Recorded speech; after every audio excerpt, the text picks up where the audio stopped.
आणि विशेष आभारी मी आहे मेघना मॅडमचा 2 गोष्टींसाठी. पहिली म्हणजे एकटीने त्या बाईंनी संपूर्ण मेहनत करून जागा अरेंज करणं, सगळं कॉलिंग करणं, लोकांना जमा करणं हे केलं. आणि दुसरी गोष्ट गमतीची गोष्ट आहे, मी जेव्हा इथे आलो बघितलं की लग्नाचा हॉल आहे. मला असं वाटलं मी 15-20 वर्ष आधी गेलो की काय, पुन्हा बोलायला उभं राहायची संधी मला मॅडमने दिली.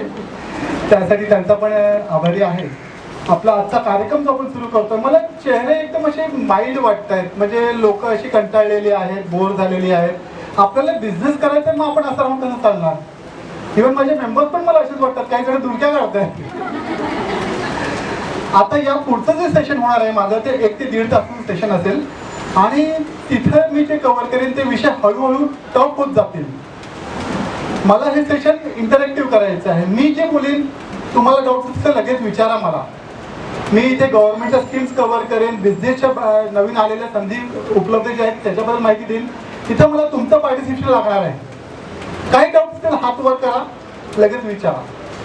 फक्त आपले मोबाईल वगैरे सायलेंटवर ठेवा, कारण ते रिंग वाजत राहतात मध्ये मध्ये.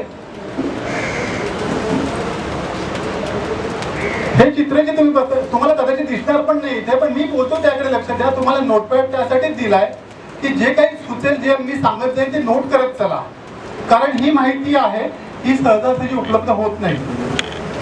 मी स्वतः एका केंद्र सरकारच्या मंत्रालयात नोकरीला आहे. मी स्वतः एका केंद्र सरकारच्या मंत्रालयात नोकरीला आहे, उद्योग मंत्रालयात. त्यामुळे ही माहिती आम्हाला माहिती असते. भूषण सर चार्टर्ड अकाउंटंट आहेत, त्यांना माहिती असेल. पण नॉर्मल महिलांना किंवा इव्हन व्यावसायिकांना, पुरुषांना देखील ही माहिती नसते की गव्हर्नमेंट सेक्टरमध्ये काय बदल चालले आहेत. तर हे जे चित्र तुम्ही बघता हे आहे 4/10/2006 संस्थेचा पहिला कार्यक्रम झाला होता. आणि जेवढी लोक स्टेजवर होती तेवढीच लोक खाली बसली होती. सांगायचा उद्देश असा की तेव्हा महिलांमध्ये तेवढी तयारी नव्हती की बाहेर पडून काहीतरी आपण व्यवसाय करावा. आम्ही ज्या महिलांना बोलवलं, अर्ध्या बिचारा सासूला कंटाळून आल्या होत्या आणि अर्ध्या सुनेला कंटाळून आल्या होत्या. काही झोपलेल्या होत्या. ज्या 5-6 जणींनी इंटरेस्ट घेतला आणि त्यांनी काय केलं, त्यांचा आज व्यवसाय सुरू आहे. आमचा पहिला कार्यक्रम 4/10/2006 झाला होता पनवेलला. आज 2017 आहे. महिलांनी तेव्हा गाळे वगैरे विकत घेतले. त्यांचे गाळे आजही आहेत, भाड्याला त्यांनी गाळे लावलेले आहेत. आज जे चित्र दिसतं ना, आज इथलं चित्र नाही आहे. आज आम्हाला जे कॉल्स आले, आम्ही एक फक्त फेसबुकवर ॲड लावली आणि व्हॉट्सअपवर वगैरे केले. एवढा रिस्पॉन्स आला, आम्हाला शेवटी ॲडमिशन थांबावं लागलं. आमचे जे मेंबर्स आहेत त्यांचं पण मी अभिनंदन करेन. लोक लांबून आलेत, विरार वगैरे वरून आलेत. आम्ही सांगितलं त्यांना येऊ नका, तुमच्या इथं पण कार्यक्रम होणार. पण ते म्हणाले नाही, आम्ही येणार, आम्हाला करायचा आहे, प्रोग्राम अटेंड करायचा आहे. ही जिद्द पूर्वी दिसत नव्हती. जेव्हा आम्ही 2006 मध्ये जायचो, कांदिवलीला दत्ता सर होते तेव्हा, त्यांना आठवत असेल, अतुल वगैरे टीम होती. आम्ही डायसवर 12 जण आणि खाली 8 महिला. लिटरली आम्ही बोलून आणायचो घरी जाऊन महिलांना की मॅडम या प्लीज, बांधून पाहुणे आलेत. आणि त्या लेडीज बिचारा बसायच्या आणि उठून निघून जायचं, इंटरेस्टच नसायचा. आज ते चित्र नाहीये. आज चित्र असं आहे की महिलांमध्ये जिद्द आहे, काहीतरी मला करायचं आहे. ही जिद्द नक्की आहे महिलांमध्ये, पण थोडंसं अडतंय, मला करायचं आहे पण काय करायचं माहिती नाही. मग आपण काय करतो, रेडीमेड गारमेंट आणले, विकायला चालू करतो. फराळाच्या वस्तू बनवल्या, विकायला चालू करतो. खाद्यपदार्थ, म्हणजे मला जे वस्तू बनवता येतात त्याच वस्तू मी विकायला चालू करतो. कारण का, मला माहित नसतं की बाजारात काय पाहिजे. आज आपण इथे ते शिकणार आहोत की आपल्याला नक्की कसा आपल्यामध्ये बदल घडवायचे आहे. प्रेझेंटेशन मी सांगितल्याप्रमाणे थोडंसं टेक्निकल होत जाईल. थोडं लक्ष देऊन ऐका, जे पॉईंट्स कळतात ते लिहून घ्या. हे जे टिप्स आहेत ह्या तुम्हाला पुढे कामाला येतील. तर पहिला पॉईंट आहे, महिलांमध्ये काहीतरी करायची इच्छा दिसून येते आज. नेक्स्ट,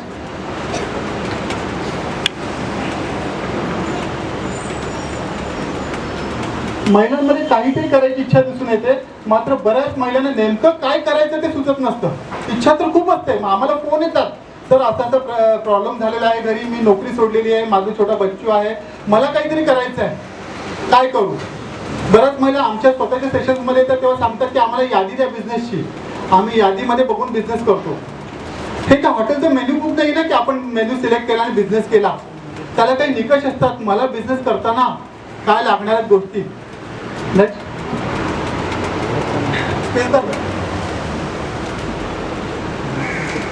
आजचे विषय कोणासाठी आहे, ते 3 सेक्टरच्या लोकांसाठी आहेत. पहिला सेक्टर जो आहे की ज्यांना व्यवसाय सुरू करायचा आहे. असे किती महिला आहेत की ज्यांना व्यवसाय सुरू करायचा, हात वर करा. अर्ध्याहून अधिक महिला आहेत. आणि मला खात्री आहे की बऱ्याच महिला खूप लांबून आलेल्या आहेत. ही जिद्द आहे ना, ही दिसत नव्हती आम्हाला आमच्या कार्यक्रमांमध्ये. आज आम्हाला स्वयंसिद्ध रिस्पॉन्स मिळतो. मागे आमच्या मॅडम माई म्हणाल्या होत्या की सर आता शक्यच नाही आपल्याला आपल्या मेंबरच्या नावाने ओळखणं. एवढी संस्थेची प्रगती झालेली आहे गेल्या 3 ते 4 महिन्यात अक्षरशः. तर पहिला पॉईंट आपल्या ह्याच महिलांसाठी की मला व्यवसाय करायचा आहे, तर तो कसा करायचा. त्याला आपण इंग्लिशमध्ये म्हणतो प्रॉस्पेक्टिव्ह एंटरप्रेन्योर्स.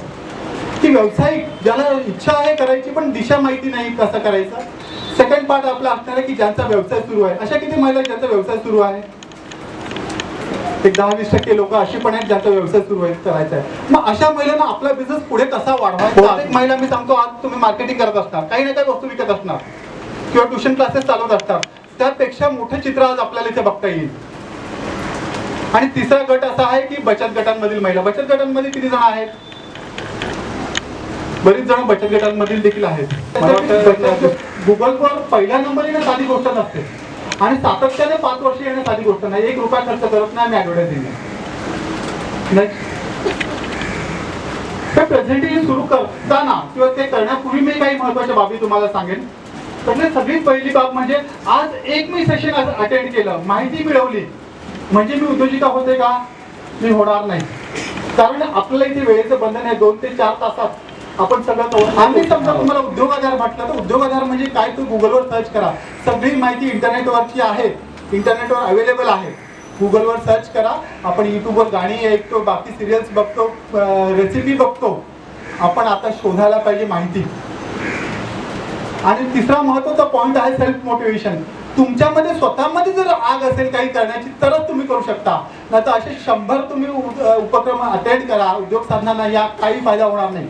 जोपर्यंत तुम्हाला स्वतःमध्ये ती इच्छा नसेल की मला व्यवसाय करायचा आहे, काही हो, किती अडचणी येऊ देत. अडचणी प्रत्येक गोष्टीला येतात. आज स्वयंसिद्ध 10 वर्ष उभी आहे, आज आपली टीम मोठी झालेली आहे, पण प्रत्येक दिवशी नवीन अडथळा येतो आम्हाला. पण म्हणून आम्ही बंद करतो का? अगदी अशी वेळ येते संस्थेवर की उद्या संस्था बंद करायची वेळ येते की काय, असे संकट येतात. पण आपण मार्ग काढतो. त्यातून मार्ग काढला नाही तर तुम्ही तिथल्या तिथेच राहणार. नेक्स्ट पहिला पॉईंट आजच्या माझ्या प्रेझेंटेशन मध्ये, व्यवसाय सुरू करताना काय गैरसमज असतात. बहुतेक महिलांना किंवा पुरुषांना देखील गैरसमज असतात. ते कोणते असतात? नंतर व्यवसायाचे प्रकार कुठले. आज तुम्ही लोक बिझनेस करताय, मी जर तुम्हाला उभं करून विचारलं की तुमचा जो बिझनेस आहे कुठल्या कॅटेगरीमध्ये येतो, तर बहुतेक जण सांगता पण यायचं नाही. आणि हे इथलं चित्र नाहीये, बाहेर सगळीकडे आहे. जी लोक कामं करतात त्यांना स्वतःला माहित नसते की आपल्या कुठल्या झोनमध्ये आपण येतो किंवा माझी कॅटेगरी कुठली आहे. मी MSC आहे का, MSME आहे का, स्मॉल आहे, मीडियम आहे, मायक्रो आहे. तर त्याची घटना काय आहे ते मी सांगेन तुम्हाला. MSME म्हणजे काय? ज्याला लघुउद्योग म्हणतो आपण. तर अगदी कोणीही फोन केलं तर आपण सांगतो माझा लघुउद्योग आहे. पण लघुउद्योग म्हणजे काय? किती मोठे क्षेत्र आहे ते. एक साधी गोष्ट लघुउद्योग मध्ये स्मॉल अँड मीडियम सेक्टर मध्ये कामाला आहेत, नोकरीला आहेत, व्यवसाय करतायत. तुम्ही देखील लघुउद्योग मध्ये मोडता. पण ते लघुउद्योग मध्ये कुठे आपण येतो? मायक्रो मध्ये येतो, स्मॉल मध्ये येतो का मीडियम मध्ये येतो, हे आपल्याला कळायला पाहिजे. आपण मॅन्युफॅक्चरिंग मध्ये येतो, सर्व्हिसेस मध्ये येतो का ट्रेडिंग मध्ये येतो. हे काही प्रकार असतात, त्याचे मी पुढे सांगेन तुम्हाला. की मी बोलेन, मी विषय देईन एखादा, मला बोलता यायला पाहिजे. 1 किंवा 2 हात मला वर दिसत आहे. हा कॉन्फिडन्स आपल्याला प्रत्येकीला यायला पाहिजे की मला बिझनेस करायचा आहे. मला जर बोलता आलं नाही, माझ्या संभाव्य क्लायंट सोबत मला डिस्कस करता आलं नाही, तर मी पनवेलला आम्ही जेव्हा कार्यक्रम केला तेव्हा पोस्ट बॅगची ऑर्डर, पोस्टाच्या ज्या बॅग्स असतात 2000 बॅग, माझा शेजारी काय म्हणेल, मी नुकसानात गेली तर काय होईल, मला फायदा झाला तर मी काय करेन, त्याचा विचार आपण करत नाही. आज ज्यांचे बिझनेस आहे त्यांचे बहुतेक जणांचे बिझनेस रजिस्टर्ड नसतील, अकाउंट्स मेंटेन नसतील. आज आमच्याकडे अशी उदाहरणं येतात महिलांची की सर मला लोन घ्यायचं, मी बँकेत बिझनेस चालतोय लोकांचा पण अकाउंटच बनवले नाही. मग आपण बँकेला नाव द्यायचं, ते बँक माझे वाईट आहे, तो मला कर्ज देत नाही. मी नेहमी आमच्या मेंबर्सना पण बोलतो, तुम्ही स्वतः जर तुमच्याकडे कोणी आपले पेपर्स नीट पाहिजे. व्यवसाय सुरू करण्यापूर्वी काही टिप्स ज्या असतात त्या मी तुम्हाला सांगितले, नोट डाऊन करून घ्या तुम्ही. नंतर पायऱ्या असतात, त्या डिफाईन केलेल्या पायऱ्या असतात, 13 पायऱ्या बेसिकली असतात बिझनेस सुरू करताना, मी तुम्हाला सांगेन. आणि काही लिस्ट मी देईन, ती लिस्ट ग्लोबल लिस्ट आहे, तुम्ही कुठलाही बिझनेस करू शकता. तिथे असं बंधन नाहीये की ही या लिस्ट प्रमाणे बिझनेस करायचं. तर सगळ्यात पहिला जो पॉईंट होता की गैरसमज लोकांमध्ये काय असतो. बरेच जण सांगतात की बिझनेस करण्यासाठी शिक्षण खूप लागतं. बिझनेस सुरू करण्यासाठी शिक्षण खूप लागतं. किती जण सहमत आहे? त्यानंतर साईज नुसार तुमचा बिझनेस कुठल्या साईजचा आहे त्यानुसार सगळ्यात पहिला असतो तो मायक्रो, आणि त्यानंतर मोठ्या कंपन्या ज्याला लार्ज स्केल बिझनेस म्हणतात. मायक्रो, स्मॉल, मीडियम आणि लार्ज. नंतरचा मुद्दा येतो तो ओनरशिप. असेल तर तो प्रोप्रायटरी ओनरशिप असतो. एकापेक्षा जास्त असेल तर त्याला पार्टनरशिप म्हणतात. त्यानंतर ते प्रायव्हेट लिमिटेड कंपनी. माझ्यामध्ये उद्योजकता नाही आहे, माझ्याकडे पैसा नाही गुंतवायला. माझे मेंबर आले होते, त्याच्या भावाने मला फोन केला होता. तेलापासून जे वापरलेलं उरलेलं तेल आहे त्यातून त्यांनी डिझेल बनवलं आणि त्यांची गाडी चालते. त्यांनी नवीन शोध लावलेला काय ते बनवली आहे, पण त्याच्याकडे पैसा नाहीये किंवा रिस्क फॅक्टर त्याला घ्यायचा नाही बिझनेससाठी. मग तो एखादा गुंतवणूकदार पकडतो आणि त्याला सांगतो की तू मला सपोर्ट कर. आणि एक आहे बाय फ्रिक्वेन्सी. काही जण फक्त दिवाळीचे फराळ, जसं उन्हाळ्याला आपण सांडगे पापड वगैरे बनवून विकतो आणि नंतर बंद करतो आपला व्यवसाय, त्याला म्हणतात सीझनल बिझनेस. आणि तो काही झालं तर मी बरोबर आहे, माझं प्रोडक्ट बरोबर आहे आणि मला ते सिद्ध करायचे जगाला, हा अप्रोच माझ्यामध्ये पाहिजे, पॉझिटिव्ह अप्रोच पाहिजे. आता संभाजी सिरियल लागली, बरेच जण बघत असतात. त्याला जर ती वस्तू त्या किमतीत द्यायला जमत असेल तर मला पण ती द्यायला जमायला पाहिजे. मी माझा कच्चा माल कुठून आणते, त्यापेक्षा स्वस्त दरात मला मिळेल का हे बघायला पाहिजे. 5 अडीच उंच असायचे, लढाई व्हायची, मराठ्यांची तलवार गोल असायची आणि हे उंच किंमत असायचे मुघल. हे साधारण तुम्हाला सांगतो मी, जे की मी महाराजांनी स्वतः बनवले. तर त्यांनी बारीक बारीक गोष्टींचं लक्ष कसं ठेवलं बघा. त्यांनी जेव्हा किल्ले चढायचा जो रस्ता आहे, तुम्ही पण रायगडला चढला, किती उंच किल्ला आहे, कायम डाव्या साईडला दरी येते. कायम कोण सांगेल काय येते डाव्या साईडला, उजव्या साईडला काय येत नाही. त्याचं कारण असं आहे की हल्लेखोर जर खालून वर आले तर त्याला उजव्या साईडला डोंगर मिळणार नाही. काय स्वप्न असते त्या माणसाने बघितलेली, किती अडथळे आले. जे रायगडला गेले त्यांना स्वतःला माहिती असेल, तेव्हा का रोपवे नव्हता, रोपवेने तिला वर न्यायला, हा रोपवेने गेला पण नसता. 15वानी महत्वाचं पण पुन्हा त्यांना तुम्ही ओरडता, अरे अभ्यास कर रे, अभ्यास कर रे. ती मुलं अभ्यास आयुष्यात तरी करत नाहीत आणि करणार नाहीत. जोपर्यंत की आज त्या मुलांमध्ये नसणार ना अभ्यास करायची, ती मुलं अभ्यास करत नाहीत. 16 पॉईंट अडचणींना सामोरं जाणार. उलटं झालेलं आहे, आज कडक ऊन पडलेलं आहे. इव्हन 4 ऑक्टोबरला भूषण सर सांगतील की ऑक्टोबर महिन्यात 4 तारखेला धोधो पाऊस होता पहिल्या कार्यक्रमाला आमच्या. नेक्स्ट लिडरशिप क्वालिटीज मध्ये एक आहे यश अपयशाची तुझ्यामुळे झालं. हे नाही वाईट केलं तर मला ऍक्सेप्ट करता यायला पाहिजे की माझं काहीतरी चुकलं असेल आणि अनुभवाने शहाणा होणार. एक चूक आयुष्यात एकदाच करा. आयुष्यात मुलांना दिलेलं असतं, सगळ्यांना दिलेलं असतं. आपण स्वतःला वेळ देत नाही. स्वतःला वेळ द्या, 5 मिनिटं द्या स्वतःला आणि आज दिवसात 5 चांगल्या गोष्टी कुठल्या झाल्या त्याचा अभ्यास करा. विशेष काही करू नका. अगदी छोटे तुम्ही आनंदाने झोपेले जा. हे करता करता करताना आपला स्वभाव पॉझिटिव्ह होत जातो आणि आपल्याला जाणवत पण नाही. पुढे मी सांगेन अजून बरेचसे पॉईंट्स आहेत. नेक्स्ट अपग्रेड यू असतात. 3रा पॉईंट आहे की स्वतःला अपग्रेड व्हिडिओ मिळतात ते बघत चला. चांगल्या गोष्टींसाठी वेळ खर्च करा. मी ज्या गोष्टी सांगतो सेक्टरसाठी, केमिकल सेक्टरसाठी महाराष्ट्र सरकारने तसा कायदा पास केला. तोपर्यंत इथल्या उद्योजकांना माहिती पण नव्हतं की हा कायदा अमेरिकेतला महाराष्ट्रात येईल. कायदा महाराष्ट्रात आला आणि सुरू आहे, पण त्यांना रिस्पॉन्स मिळत नसेल त्यांनी ह्या गोष्टीचा नक्की विचार करावा. फेसबुक ग्रुपवर ऍडव्हर्टाईज टाकत राहतात. आपलं स्वतःचा स्वयंसेवेचा ग्रुप आहे. एक बाईचा दिवसाला 50 ऍडव्हर्टाईज येतात. काही एकाच्या वरून कधीच राहू नका अवलंबून. 3रा पॉईंट घाई करू नका. बिझनेस सुरू करायला मार्केटमध्ये चालेल का? आता जे वस्तू लोक बनवतात त्यांना मार्केट किती आहे मोठं, मार्केट त्यांना मिळत आहे का? मग त्या वस्तूची क्वालिटी राहत नाही, स्टँडर्डायझेशन राहत नाही, काही राहत नाही. त्यामुळे त्या वस्तू तुम्ही ज्या बनवताय ना त्या वस्तू तुम्ही मार्केटमध्ये जाण्यापूर्वी सॅम्पल्स पण आपल्या एरियामध्ये रजिस्ट्रेशन कुठे कुठे करायचे ते मी कव्हर करेन पुढे. Online registration free of cost होते. आज एका क्लिकवर होत आहे. एक वेबसाईट ओपन केली, फॉर्म भरला, एंटर दाबला की तुमचं सर्टिफिकेट लगेच दुसऱ्या पानावर सर्टिफिकेट तुम्हाला मिळत आहे. रजिस्ट्रेशन आहेत. भांडवल उभारणी ज्याला म्हणतात कॅपिटल रेझिंग. पैसा लागतो आपल्या बिझनेसला. पैसे उभे करण्याचे 3 साधे प्रकार आहेत इंग्लिशमध्ये. कोण सांगेल मला? इंग्लिशमध्ये 3 प्रकार मानले जातात पैसे उभे करण्याचे. आपल्याकडे पैसा नसेल, मला पैसा उभा करायचा, 3 मार्ग उभारले जातात. एक आहे बेग, बॉरो और स्टील.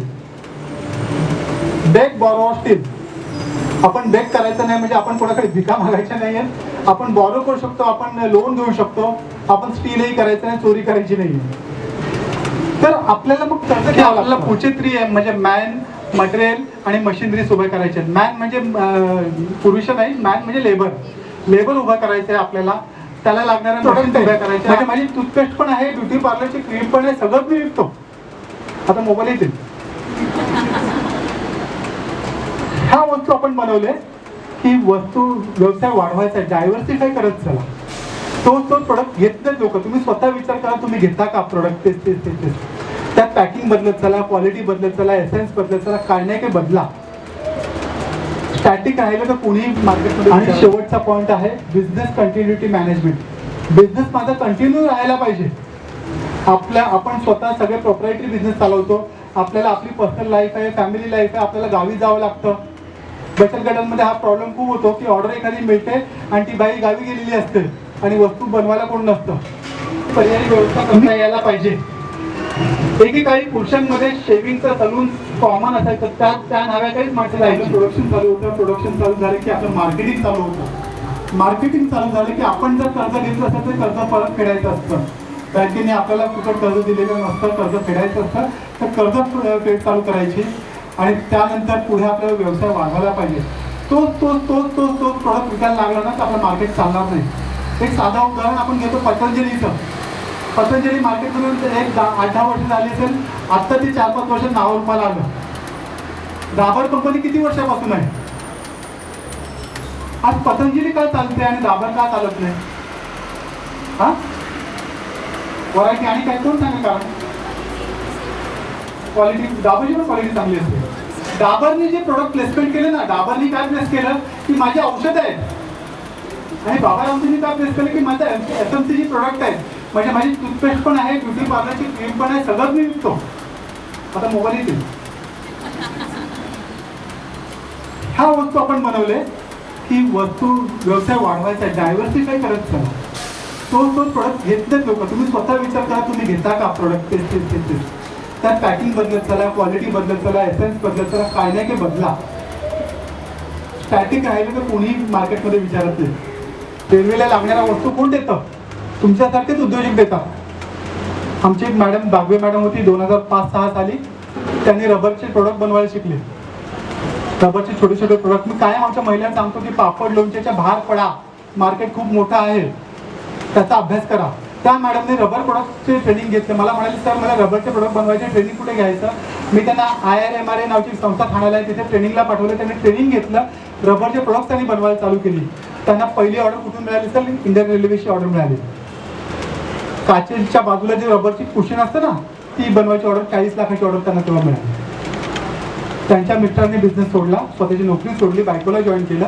आज त्यांचा गाळा विठ्ठलवाडीला आहे आणि 7 माणसं 3 पायांमध्ये कामं करतात. सामान्य महिला आहे. जोपर्यंत तुम्ही तुमची आत्ताची जी बिझनेस लाईन सोडून मोठे विचार करत नाही ना, तोपर्यंत बिझनेस वाढणार नाही. हँडीक्राफ्टच्या वस्तू तुम्ही फेसबुक ग्रुपवर बघता 100 दिसत आहेत. वॉल हँगिंग 100 दिसतात, तोरणं 100 दिसत आहेत. पापड लोणची आपण स्वतः लिज्जाशिवाय घेत नाही. मग आपण विचार कसा करणार की दुसरा माणूस माझा प्रोडक्ट घेईल? त्याच्या पुढे जायचा वेळ आलेली आहे. सरकार स्वतः पाठिंबा देत आहे. मेक इन इंडिया असेल, बाकी इनिशिएटिव्ह असतील. का देत आहे?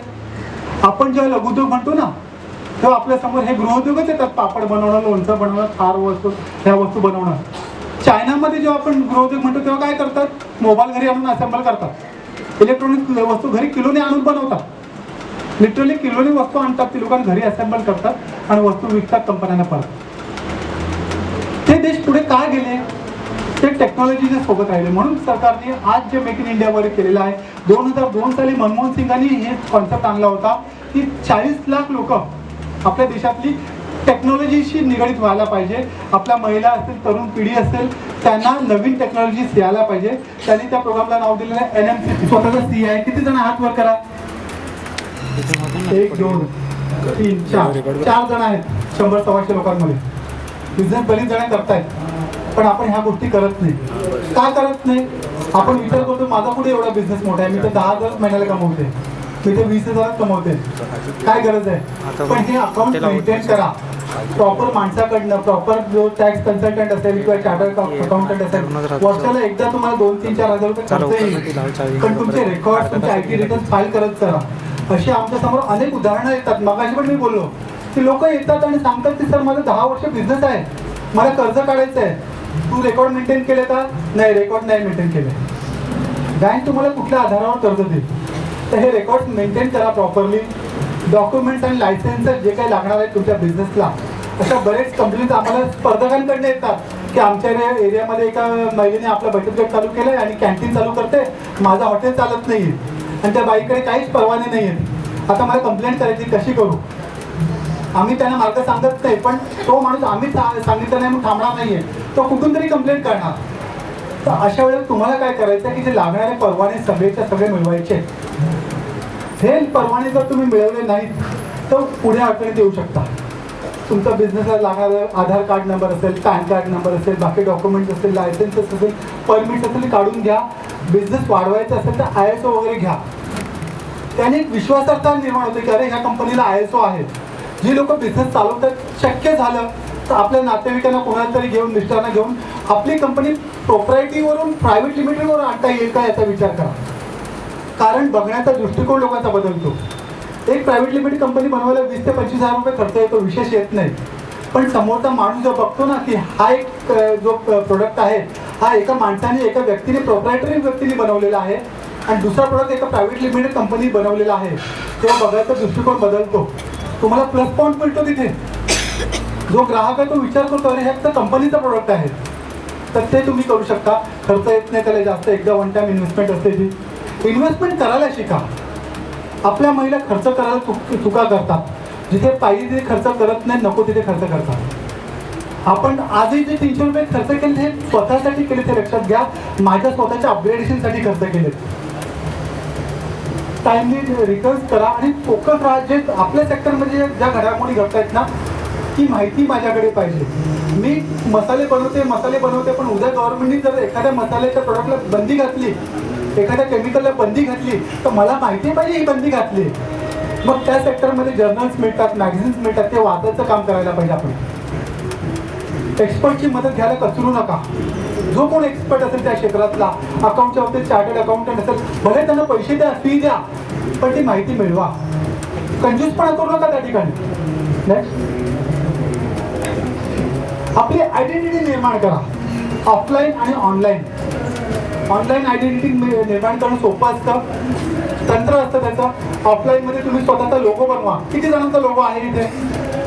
स्वतःचा लोगो असलेले किती जण आहेत? 1 2 3 4 5 5-6 जण आहेत त्याचा लोगो आहे. काही जण डोकं खाजवायला लागले, हात पूर्ण पण वर करायला तयार नाही. लोगो पाहिजे, त्याने आयडेंटिटी निर्माण होते की हा प्रोडक्ट ह्या कंपनीचा आहे. लोगो बनवणं अवघड गोष्ट नाही. एखाद्या क्रिएटिव्ह माणसाची मदत घेऊन तुम्ही करू शकता. स्वतःचा लोगो बनवा, आपली लेटर छापा, स्वतःची व्हिजिटिंग कार्ड बनवा. अशा मीटिंगमध्ये तुम्ही एकमेकांना व्हिजिटिंग कार्ड एक्सचेंज करू शकता तुमची स्वतःची. हे माझं व्हिजिटिंग कार्ड आहे, हा मी बिझनेस केलेला आहे. कधी गरज पडेल तेव्हा तो माणूस तुम्हाला कॉन्टॅक्ट करू शकतो. पुढच्या स्टेजला स्वतःचं ऑफिस चालू करा. नेक्स्ट स्टेज आहे ऑनलाईन आयडेंटिटी निर्माण करा. बरेच जण हे करत नाहीत. का करत नाहीत? तर मला येत नाही करायला. स्वतःची वेबसाईट बनवायला पाहिजे. आहेत वेबसाईट किती जणांच्या? एका महिलेची वेबसाईट आहे, दोघींची आहे. वेबसाईट बनवा. वेबसाईट बनवताना बऱ्याच चुका महिला करतात. एक चूक ही करतात की एखाद्या ओळखीचा नातेवाईक असतो, एखादा मुलगा विद्यार्थी असतो, तो सांगतो की काकू मी वेबसाईट बनवून देतो. नुसती वेबसाईट बनवून काय उपयोग नसतो. वेबसाईट टॉपला यायला पाहिजे. जे सर्च आपण करतो तिथे आपलं नाव यायला पाहिजे. जसं मी मगाशी म्हणालो, बचत गट शब्द टाकला की बचत गटला स्वयंसेवकाचं नाव 1 नंबरला येतं. तुम्ही गुगलवर जाता, तुम्ही 10व्या नंबर पानावर जाऊन शोधत नाही कधी. 1 नंबर पानावर तुमचं नाव यायला पाहिजे.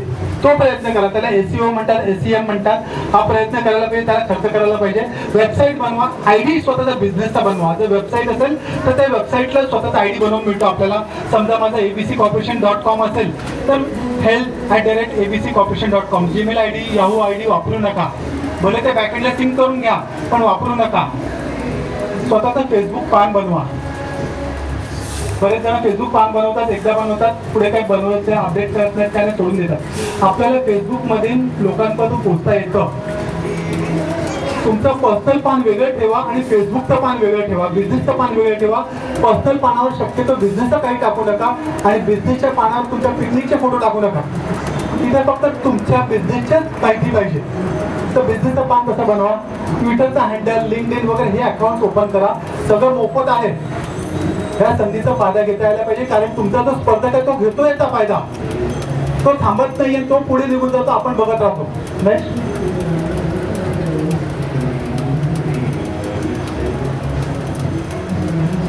निश मार्केट शोधा. निश म्हणजे असे काही क्लायंट शोधा, असे काही प्रोडक्ट शोधा की जे फक्त तुम्हीच केटर करू शकता. आपली काही तशी बांधलेली गिराईक असतात ना, ते कुठेच जाणार नाहीत. असं एक मार्केट तयार करा एका प्रोडक्टसाठी. हे प्रोडक्ट फक्त माझंच मिळणार. श्रीखंड म्हटलं की आपल्या चितळे किंवा वाहनच आठवतो. पापड म्हटलं की लिखत पापडच आठवतो. अशा प्रकारे निश एखादा प्रोडक्ट बनवा. सर्टिफिकेशन घ्या, बारकोड घ्या. जर फूड सेक्टरमध्ये असेल तर बारकोड घ्या. ज्या उभ्या रेषा मिळतात दिसतात त्या बारकोडच्या लायसन्सेस घ्या. त्याची स्कीम मी तुम्हाला सांगेन पुढे आहे. ॲडव्हर्टायझिंग करा, मोठ्या प्रमाणात करा, खर्च करा वेळ आली तर ॲडव्हर्टायझिंगवर. नेक्स्ट, कस्टमर फीडबॅक घ्या. तुम्ही एखादी वस्तू दिली ना लोकांना की त्यांच्याकडनं फीडबॅक घ्या की मी वस्तू दिली कशी वाटली तुम्हाला. तुमचा जो कस्टमर तो परत तुमच्याकडे येतो की नाही ते बघा. कस्टमर जर तुटत असेल ना, नवीन कस्टमर वाढतो पण जुना राहत नाही, तर नक्की तुमच्या प्रोडक्टमध्ये काहीतरी प्रॉब्लेम आहे. तो आपण पुण्याला खताला लागणाऱ्या प्लास्टिकच्या पिशव्या महिला बनवतात. 10च्या 10 महिला बोर्ड ऑफ डायरेक्टर्स आहेत त्या कंपनीमध्ये. आमचा स्वतःचा गट भूषणचा सांगतो 10 महिला आहेत, 5 कोटीचं कॉन्ट्रॅक्ट मिळालं त्यांना. इथे JNPTला कॉन्ट्रॅक्ट सप्लाय त्यांचं चालू आहे. निरक्षर महिला सही पण करता येत नाही. सगळे डॉक्युमेंट्स लागणारे बनवले त्याने. FDA पासून लागणारे जे काही सगळे डॉक्युमेंटेशन भूषण सरांनी स्वतः मदत केली बनवायला. डॉक्युमेंट बनवले. 5 कोटीचं त्यांना टर्नओव्हर आहे. एकेका बाईला 10-10 लाख रुपये, 50-50 लाख मिळालेले आहेत. बचत गटामध्ये प्रॉब्लेम काय होतो की महिलांमध्ये एकी नसते. म्हणे तुम्ही सांगा की आम्ही 5 वर्ष एकत्र आहोत. एक प्रश्न विचारला मी, त्या बाईला सांगितले की तुझ्याबद्दल ही असं बोलत होती, दुसऱ्याशी भांडण तयार होतं. कारण विश्वास नसतो आपसात एकमेकांवर. आपण एकत्र राहतो पण तरी पाठी जाताना एकमेकांबद्दल वेगळंच काय ते बोलत जातो. आज गट जे आहे 12 लाख गट आहेत. विचार करा महाराष्ट्राची लोकसंख्या आणि प्रत्येक गटात 10 ते 15 महिला पकडा, गुणिले 12 लाख, जवळजवळ 2 कोटी महिला आहेत. 5 कोटी महिलांच्या नोकरी करण्याच्या वयोगटातील आहेत. त्यातल्या 2 कोटी महिला बचत गटांमध्ये आहेत. आज अभिमानाने सांगावं लागतं की बचत गटाची माहिती स्वयंसेवकाकडे आहे, ती कोणाकडे नाही. आणि ती माहिती आम्ही कुठल्या पुस्तक वाचून केलेली नाहीये. ही माहिती फील्ड लेवलवरून आम्हाला आली. 2006 पासून आम्ही जे काम करत आलोय तिथून आम्ही माहिती मिळवत गेलोय. राज्य सरकार त्याच्या साईटवर आमची प्रेझेंटेशन लावतायत, आमच्या नावासकट, फोन नंबर सकट. आज जे आम्हाला फोन भूषण सरांना, दत्त सरांना, मला वगैरे फोन सारखे येतात. गडचिरोली, यवतमाळ, कुठूनही कसेही फोन येतात. सर आम्ही बचत गट बनवला, अमुक अमुक त्रास होतो, काय करायचा. प्रॉब्लेम सगळीकडे आहेत आणि खूप मोठ्या प्रमाणात आहेत. जे लोक बचत गटात त्यांनी एक गोष्ट लक्षात ठेवा की मला माझा गट आहे, माझं वय निघून गेलेलं आहे, कदाचित मला स्वतःला एकट्याला करता येणार नाही बिझनेस. हा गट जो आहे 10 जणींचा आहे आणि आम्ही 10 जणी एकत्र राहून आम्ही काम करणार. ही जोपर्यंत इच्छाशक्ती 10 जणांमध्ये होत नाही तोपर्यंत गट चालत नाही. आपण काय करतो, कोणीतरी सांगितलं असतं की 10 लोक एकत्र आणायचे, मग ओढून ताणून तू पण ये, तू पण ये, असं पण आपण 10 जण जमा करतो. त्यातल्या 2-4 जणांना करायचंच नसतं काम, त्यामुळे कालांतराने सोडून जातात. ह्या छोट्या छोट्या गोष्टी आहेत. नाही बचत गटांवर स्वतः 4-5-6 तास सांगायला तेवढं बोलू शकतो. तेवढा अभ्यास माझा स्वतःचा आहे. मला वाटतं आता कलिनाला आपला कार्यक्रम झाला तेव्हा पण 100-1 महिला आल्या होत्या, त्यांनी पण तो अनुभव घेतलेला आहे. गटाचा आकार छोटा ठेवा. त्यांचा गट आहे त्यांनी आकार छोटा ठेवा. पैसे जमा जास्त होतात म्हणून मोठा गट बनवू नका. दुसरी गोष्ट आहे बांधणी चांगली करा. एका इन्कम ग्रुपच्या महिला आहेत का, पुन्हा एका वयोगटाच्या आहेत का, जवळजवळ एका शिक्षणच्या आहेत का. म्हणून बचत गटाच्या व्याख्यात म्हणतात की एका गावातील, एका वाडीतील, एका वस्तीतील महिलांना एकत्र करून गट बनवा. तर ह्या अशा आहेत का महिला बघा. आणि एकमेकांवर आणि आपल्या गटावर विश्वास पाहिजे. हा गट माझा आहे ही भावना 10च्या 10 जणींमध्ये पाहिजे. गटांमध्ये सगळ्यात मोठा प्रॉब्लेम काय होतो की 10 जणी एकत्र येतात, त्यातले एक अध्यक्ष असते, खजिनदार, एक सेक्रेटरी असते, त्याची की दादागिरी करायला लागतात, क्रॉसिंग करायला लागतात, बाकीच्या लोक समजतात. टीम स्पिरिट त्यांच्यामध्ये राहत नाही, त्यामुळे गट फुटत जातो. ट्रेनिंग घ्या व्यवस्थित. सगळ्यात पहिल्या स्टेजला स्वतःच्या पर्सनॅलिटी डेव्हलपमेंटवर भर द्या. कारण सामान्य महिला असतात, तुम्हाला जमत नाही पुढे जाऊन मार्केटमध्ये उभं राहायला. स्वतःची डेव्हलपमेंटला खर्च करा. ते झालं की मग एखादं ट्रेनिंग चांगलं घ्या, प्रोडक्ट आणि बाकीच्या गोष्टी सगळ्या बचत गटाने पण सेमच आहेत ज्या बिझनेससाठी आहेत. टीम लिडर जो असतो, जो अध्यक्ष असतो, खजिनदार असतो, सचिव असतो, त्यांनी एकत्र राहून काम करणं खूप गरजेचं असतं यासाठी. नेक्स्ट, हे आता 1-2 स्लाइड राहिले शेवटच्या माझ्या. सिंपल फॉर्म्युला यशाचा आहे. एक मिनिट. समजा मला इथून जायचंय श्रीनगरला, तर मी काय करेन? 3 पावलं, 3 निर्णयांमध्ये कसं जाईन? कोण सांगेल? काय करेन?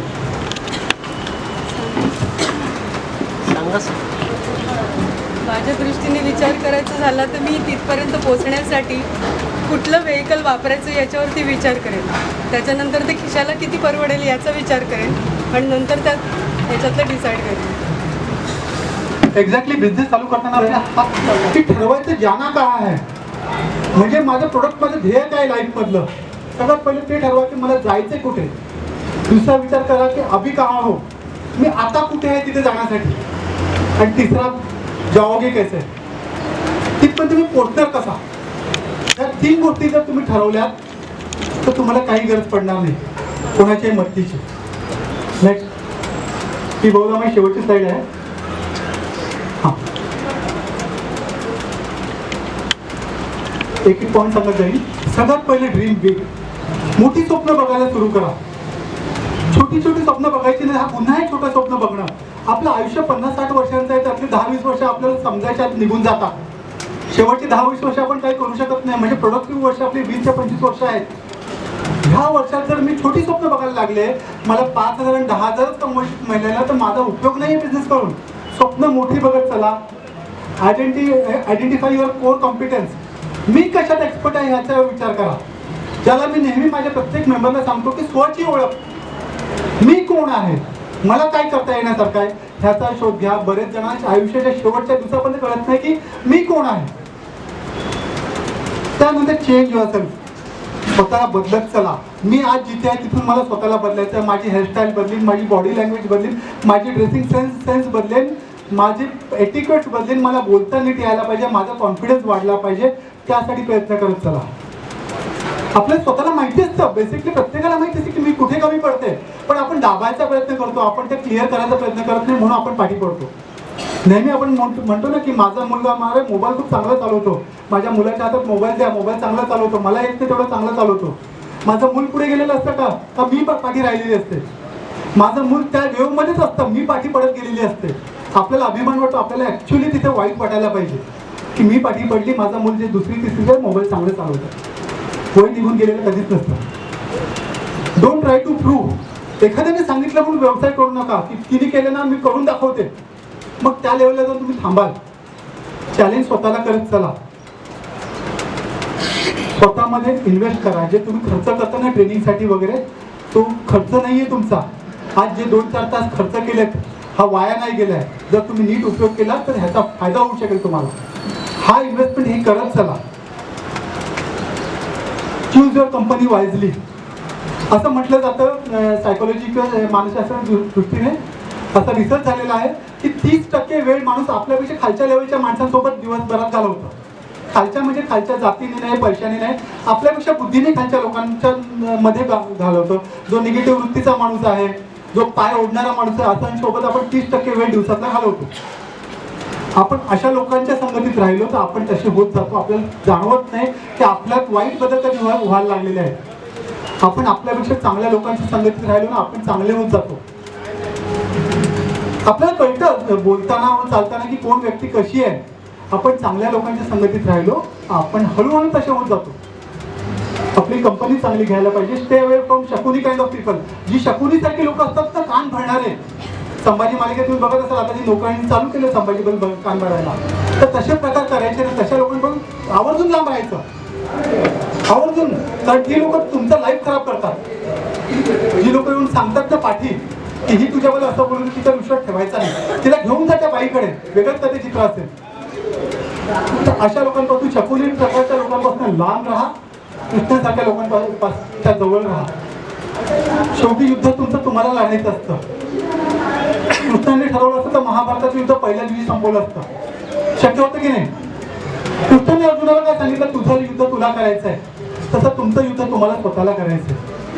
तेव्हा तुम्हाला समजतीला ह्याला घ्यायचं, शकुनीला घ्यायचं का कृष्णाला घ्यायचं तुम्हाला ठरवायचं. कृष्ण एकदा जंगलात चालले होते, व्यवस्थित पांडव वगैरे सगळे सोबत होते आणि कुत्रा दिसला त्याला पांडवांना, एकदम अर्धा त्याला खाल्ला होता, रक्त गंभार झालेला, संपूर्ण सडला होता कुत्रा.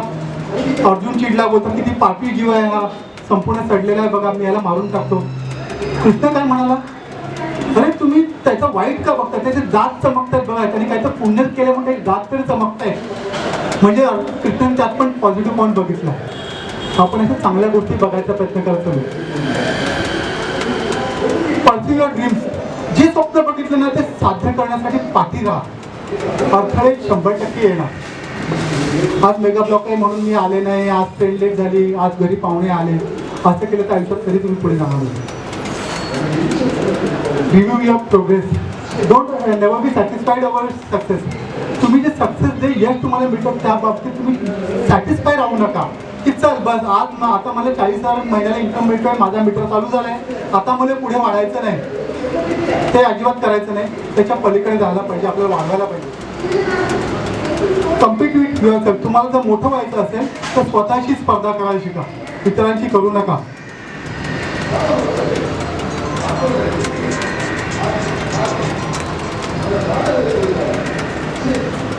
गिव्ह युअर 100%, 100% द्या. तुम्हाला स्वतःसाठी द्या, स्वतःसाठी वेळ द्यायला शिका. वेळ द्यायला शिका म्हणजे ब्युटी पार्लरमध्ये जाऊन बसत जाऊ नका. स्वतःसाठी वेळ द्या म्हणजे काय करा की माझ्या खांद्याच्या वरचा जो भाग आहे त्यासाठी मी किती वेळ दिलाय, चेहऱ्यासाठी नाही. चेहऱ्याच्या आतमध्ये ग्रे सेल्स आहे त्यासाठी मी काही केलंय का, मी वर्कशॉप अटेंड करते का, मी ट्रेनिंग प्रोग्रामला जाते का, मी अपडेट राहते का मार्केटसोबत, त्यासाठी वेळ द्या. 100% वेळ द्या त्याला. आपण देत नाही, आपण शाळा सोडल्यानंतर पुढे आपण जात नाही, हे करा. आमचे जे मेंबर्स आहेत त्यांना पण माहिती आहे, आपण पुढे पण जे काही वर्कशॉप घेतो ते छोटे छोटे वर्कशॉप घेतो, खूप मोठे नसतात. कोणते वर्कशॉप मी स्वतः कंडक्ट करतो, भूषण सर करतात, दत्ता सर करतात. वर्कशॉप काय असतात, साधे वर्कशॉप असतात. IT अवेअरनेस, प्रत्येकाकडे मोबाईल आहे, प्रत्येकाकडे अँड्रॉइड फोन आहे, प्रत्येकाकडे नेट आहे. तुम्हाला माहिती आहे का तुम्ही आता टाइम बॉम्ब घेऊन फिरताय, लिटरली टाइम बॉम्ब आहे. जर तुम्ही नीट वापरले नाही, तुमची पर्सनल माहिती तुम्ही लीक करताय, तुमचे फोटो अपलोड होत आहेत, प्रायव्हसी तुमची डिस्टर्ब होते, तुमचा फोटो मिसयूज होऊ शकतो, तुमचा कॉन्टॅक्ट इन्फॉर्मेशन मिसयूज होऊ शकतो. होत आहेत, लोक बघतायत, डेटा चोरी होत आहे, बँकेचे अकाउंट रिकामी होत आहेत. मग हे कसं सांभाळायचं, हे कसं मॅनेज करायचं. आमच्या IT अवेअरनेस सेलमध्ये आमच्या मेंबर्स आम्ही शिकवतो. आम्ही आमचे व्हॉट्सअप ग्रुप जेव्हा बनवलेले, आमचे मेंबर्स दिवस रात्र काही वेळे वागते व्हॉट्सअप पाठवायला लागले. सगळ्या बँका बंद होणार, पैसे काढून घ्या. आम्हाला एकदा व्हॉट्सअप आला. गणपतीला दिवसभर रात्रभर मोदक यायला लागले. शेवटी आम्हाला पण लिमिट आहे, आमचे पण फोन भरायला लागले. आम्ही मग बंद केले आणि अवेअरनेस प्रोग्राम घेतला आमच्या महिलांसाठी की IT मध्ये तुम्हाला वापरायचं काय. एखादी चुकीची माहिती तुम्ही जर पाठवली पुढे तर तुम्ही पण गुन्हेगार असता. मला आली, मी पाठवली, हा चालत नाही. IT कायदा जो आहे हा एकच असा कायदा आहे की जिथे लहान मुलांनी जर चूक केली तर त्याला पण शिक्षा आहे. बाकीच्या कायद्यांमध्ये त्याला सूट आहे 18 वर्षापर्यंत, पण IT ॲक्टमध्ये ती सूट नाही आहे, ती मुभा नाही आहे. IT ॲक्ट 2000 बघा, त्यात तो क्लॉज आहे. तर ह्या गोष्टी आम्ही आमच्या महिलांशी बोलतो. EDP जे आपण घेतो आपल्या महिलांसाठी पुढे घेणार आहोत, तिथं आपण काय करतो की संपूर्ण दिवस ब्रेन स्टॉर्मिंग सेशन ठेवतो. आज जे आपण 2-4 तास शिकलो ते डिटेलमध्ये प्रकल्प अहवाल कसा बनवायचा, बँकेत जाताना प्रकल्प अहवाल कसा बनवायचा, मार्केट रिसर्च कसा करायचा, स्कीमचा फॉर्म कसा बनवायचा, ह्या सगळ्या गोष्टी आपण सराव करून देतो महिलांकडनं. हे प्रोग्राम आपले पुढे चालतात. जी लोक फेसबुकवर वगैरे आहेत आणि कनेक्टेड नाहीत स्वयंसिद्धाला, त्यांनी स्वयंसिद्धा कनेक्ट व्हा. आमचे आधीचे सगळे 10 वर्षाचे प्रोग्राम तुम्हाला दिसतील, पुढचे प्रोग्राम तुम्हाला दिसतील. पुढच्या प्रोग्रामला कधी यायचं असेल आम्हाला जॉईन व्हा. आमचा मेंबरशिप फॉर्म आम्ही ऑनलाईन पण आहे. ज्यांना आता आम्ही फीडबॅक फॉर्म दिला तिथं पण तुम्ही तुमचा फीडबॅक द्या. तुम्हाला काय कमी वाटली ते पण सांगा आणि प्रोग्राम कसा वाटला तो पण सांगा. आणि जर तुम्हाला संस्थेचा मेंबर व्हायचा असेल, झाला नसाल तर ते त्यात होय म्हणून टिक करा. आमचे कॉर्डिनेटर तुम्हाला कॉन्टॅक्ट करून मग नंतर फॉर्म भरून घेतील. वर्षाची एकदा 200 रुपये फी असते आणि जे प्रोग्राम्स असतात तिथे आपण त्यांना कन्सेशन भारी प्रमाणात देतो. जसं आज जे नॉन मेंबर्स आहेत, मेंबर नाहीत, त्यांनी 300 रुपये भरले आणि आमचे जे 200 रुपये मेंबर आहेत त्यांनी फक्त 50 रुपये भरलेले आहेत. ज्यांना मेंबरशिप फी मेंबरशिप व्हायचं आहे त्यांनी मेंबरशिप टिक करा आणि फीडबॅक फॉर्म नंतर आम्हाला सबमिट करा. आत्ताचं माझं सेशन संपलेलं आहे. यानंतरचं सेशन आपलं आरिफा मॅडम घेणार आहेत. त्या कन्सल्टिंग सायकोलॉजिस्ट आहेत आणि आपली सायकोलॉजी कशी बदलायची त्याबद्दल त्या माहिती देतील. त्या स्वतः पण स्वयंसेवेचे सदस्य आहेत. आरिफा मॅडम.